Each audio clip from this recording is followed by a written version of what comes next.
Buongiorno e benvenuti sul mio canale. Oggi vi presento 3 acquerelli dipinti in uno stile, diremmo, di pittura cinese.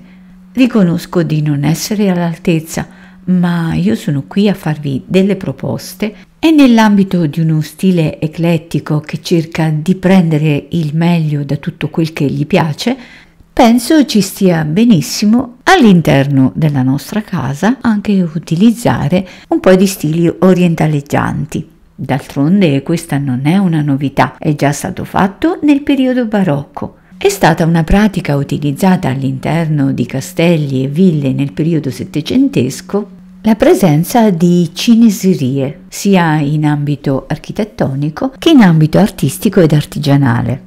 Io sto lavorando a mano libera come è d'abitudine facciano gli acquerellisti orientali. Voi potrete anche utilizzare un disegno di fondo. Se non avete disegni, vi ricordo che ho pubblicato molti album di disegni che contengono diversi tipi di fiori. Li trovate online, vi lascio il link sotto in descrizione e per ognuno degli acquerelli vi proporrò uno dei miei libri.